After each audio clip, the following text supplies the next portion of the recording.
తెలంగాణ రాష్ట్రంలోని అత్యధిక జనాభా గల మాదిగలం మేము ఈరోజు ప్రతి క్షణం కూడా కాంగ్రెస్ పార్టీకి వెన్నంటున్న మాదిగలు ఇవాళ అదే ముఖ్యమంత్రి గారు నన్ను వెన్నంటి ప్రతి చోట కూడా మాదిగలే నన్ను కాపాడుకుంటూ వచ్చారు, నన్ను గెలిపించుకుంటూ వచ్చారు. కాబట్టి మాదిగలకి నేను అన్ని రకాలుగా సహాయపడతానని చెప్పినటువంటి రేవంత్ రెడ్డి గారి ప్రభుత్వంలో ఇవాళ ఖమ్మం జిల్లాలో మాకు ఏదలాపురం మున్సిపాలిటీలో జరిగిన ఎన్నికల్లో ఎవరైతే మాదిగ అభ్యర్థులు గెలుపొందారో వాళ్ళు ఎక్కువ ఏదలాపురం మున్సిపాలిటీలో ఇవాళ 10,000 పైచులకు జనాభా ఉన్న మాదిగలం మేము ఇవాళ మాకు చైర్మన్ పదవి కావాలని చెప్పేసి మేము కాంగ్రెస్ ప్రభుత్వాన్ని అడుగుతా ఉన్నాం. ఎందుకంటే ఇక్కడ లోకల్లో 3 మంత్రులు ఉండి కూడా ఇవాళ అక్కడ జనాభా తక్కువ ఉన్నటువంటి వాళ్ళకి చైర్మన్ పదవి ఇవ్వాలని చెప్పేసి వాళ్ళు అనుకుంటా ఉన్నారు. కాబట్టి మేమేమంటున్నాం అంటే మాకు అత్యధిక జనాభా గల రాష్ట్రంలో అత్యధిక జనాభా ఉన్నాం, ఈ జిల్లాలో అత్యధిక జనాభా ఉన్నాం, మాకు చైర్మన్ పదవి ఎందుకు ఇవ్వరని చెప్పేసి నేను కాంగ్రెస్ ప్రభుత్వాన్ని అడుగుతా ఉన్నాను. ఎందుకంటే ముఖ్యంగా ఈ రాష్ట్రంలో మేము ఎన్నో రకాలుగా అణచివేతలకు గురైన వాళ్ళం. తర్వాత ఈ రాష్ట్రంలో మాదిగలు ఇంకా వెనకబడే ఉన్నారు అన్ని రంగాలలో అని చెప్పేసి అన్ని సర్వేలు కూడా చెప్పుకుంటూ వచ్చినాయి. ఇప్పటి వరకు కూడా అన్ని సర్వేలలో కూడా అదే రిపోర్టు చెప్పడం జరిగింది. కాబట్టి మేము ఇంకా జెండాలు మోసే వాళ్ళగానే ఉండాలా అని చెప్పేసి నేను అడుగుతా ఉన్నాను. మాకు కూడా అవకాశాలు ఇచ్చిన కాడ పరిపాలనలో భాగం కావాలని చెప్పేసి మేము ఇవాళ అడుగుతా ఉన్నాం. ఎందుకంటే చైర్మన్ పదవి తొలిసారిగా ఏదలాపురం మున్సిపాలిటీని ఏర్పాటు చేయడం జరిగింది. కాబట్టి అందులో ఎస్సీలకు ఇస్తే ఎస్సీలలో ఎక్కువ జనాభా ఉన్న మేము జనాభా దామాషా ప్రకారం కూడా గెలిచిన అభ్యర్థులు మా వాళ్ళే ఎక్కువ మంది గెలిచారు. అందులో భాగంగా మాదిగలకి చైర్మన్ పదవి ఇవ్వాలని చెప్పేసి కోరుకుంటూ ఉన్నాం.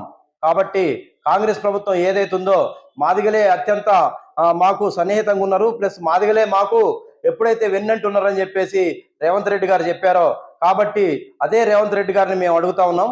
ఇవాళ మాదిగలకు ఈ జిల్లాలో ఏదలాపురం మున్సిపాలిటీలో చైర్మన్ పదవి ఇవ్వాలి, ఖచ్చితంగా ఇస్తే మాకు న్యాయం చేసిన వాళ్ళు అవుతారని చెప్పేసి మేము ప్రభుత్వాన్ని అడుగుతా ఉన్నాం. కాబట్టి ఈ జిల్లాలో ఉన్నటువంటి 3 మంత్రులు కూడా ఏదలాపురం మున్సిపాలిటీ పాలేరు నియోజకవర్గంలో ఉన్నది. పాలేరు నియోజకవర్గానికి ప్రాతినిధ్యం వస్తున్నటువంటి పొంగులేటి శ్రీనివాసరెడ్డి గారు కూడా ఇవాళ మాకు చైర్మన్ పదవి ఇవ్వాలని చెప్పేసి శ్రీనివాసరెడ్డి గారిని అడుగుతా ఉన్నాం మేము.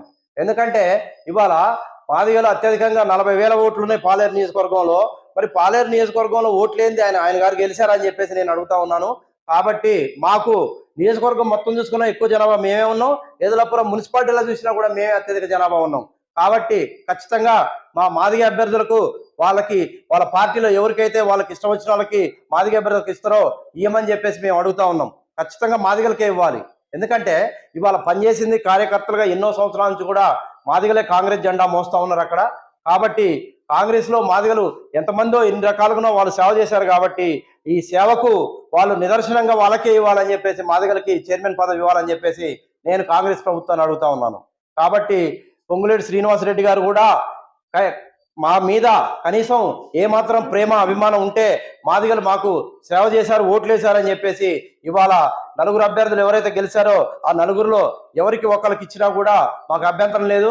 కాబట్టి మన పొంగులేటి శ్రీనివాసరెడ్డి గారికి ఒకటే విన్నపం, అయ్యా మీరు ఆ పాలేరు నియోజకవర్గంలో ప్రాతినిధ్యం వహిస్తారు కాబట్టి మీరు ఖచ్చితంగా మాదిగ అభ్యర్థులకు మాత్రమే చైర్మన్ పదవి ఇవ్వాలని చెప్పేసి నేను కోరుకుంటూ ఉన్నాను. అదేవిధంగా ఈ జిల్లాలో ఉద్యమం 30 ఏళ్ల ఉద్యమంలో ఎంతో మంది నాయకత్వం కూడా ఎంఆర్పిఎస్ ఉద్యమంలో మన మండలంలో ఏదలాపురం మున్సిపాలిటీలో పనిచేసినటువంటి నాయకత్వం కూడా ఉన్నది. మా జాతి కోసం, మా జాతి ప్రయోజనాల కోసమే మేము పనిచేస్తూ ఉన్నాం. కాబట్టి ఇవాళ మా జాతి తరఫున నేను ఇవాళ కాంగ్రెస్ ప్రభుత్వాన్ని అడుగుతా ఉన్నాను. ఎందుకంటే మాదిగలు ఎప్పుడు జెండాలు మోసే వాళ్ళగానే ఉండాలనా, ఇక కనీసం పదవులకు రావద్దా, లేదా పరిపాలనలో భాగం కావద్దా అని చెప్పేసి నేను అడుగుతా ఉన్నాను.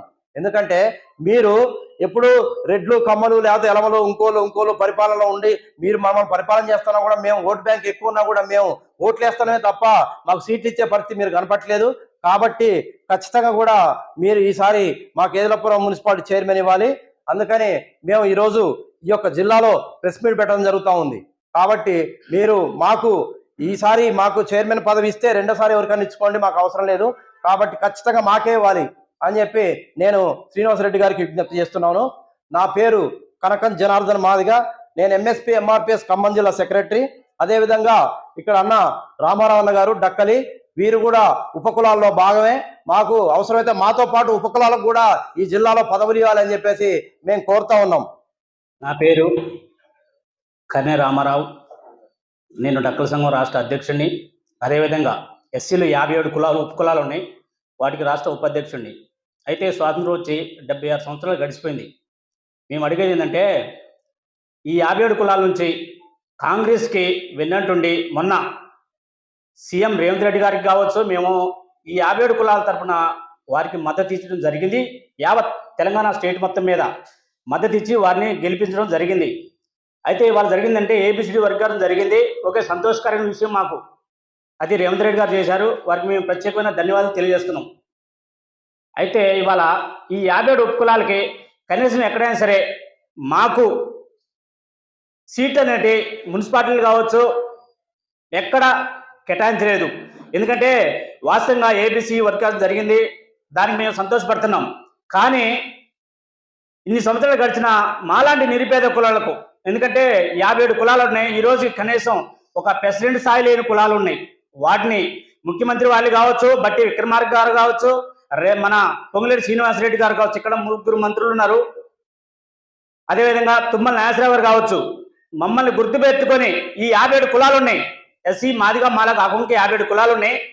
ఈ 57 కులాలకి మాకు నామినేటెడ్ పోస్టులు కానీ, కనీసం మా పిల్లలు చదువుకోవడానికి ఎక్కడైనా కార్పొరేట్ స్కూల్లో కానీ గురుకుల్లో కానీ మాకు ఎగ్జామ్ లేకుండా మా సర్టిఫికేట్ చూడడంలే మమ్మల్ని దీంట్లో తీసుకోవాలని చెప్పి మేము ఈ యొక్క 3 మంత్రి వారికి తెలియజేస్తున్నాం. అదేవిధంగా రేవంత్ రెడ్డి గారికి మేము వినియోగించుకుంటున్నాం.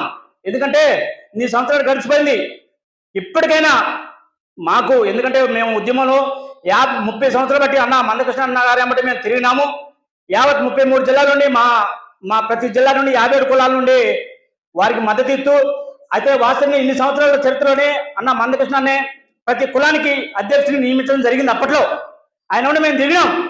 వాస్తవంగా ఇవాళ వర్గీకరణ చేసినందుకు గాను నేను ఈ యొక్క మీడియా ద్వారా కావచ్చు, ఈ యొక్క వేదిక ద్వారా ముందుగా మందకృష్ణ అన్న గారికి ప్రత్యేకమైన ధన్యవాదాలు శిరసు వంచి తెలియజేస్తున్నా. ఎందుకంటే ఇలా ఒకప్పుడు 30 సంవత్సరాల ముందు కనీసం కులం పేరు చెప్పుకోవడానికి చాలా బాధపడ్డారు. ఇలా ప్రతి ఒక్కళ్ళు గర్వంగా మాదిగాని చెప్పుకుంటున్నారు, డక్కలని చెప్పుకుంటారు. ఇంకా 57 కులాలు ఇంకా చాలా దిగు స్థాయిలో ఉన్నాం కాబట్టి మమ్మల్ని 57 కులాలని కంపల్సరీ గుర్తించి, ఈ యొక్క రేవంత్ రెడ్డి గారు మమ్మల్ని గుర్తించి వచ్చే అవకాశం, మాకు నామినేటెడ్ పోస్టులు కావచ్చు, ఏదైనా మమ్మల్ని గుర్తించి మాకు అవకాశం కల్పించాలని చెప్పి మేము ఈ సభాముఖం తెలియజేస్తున్నాం.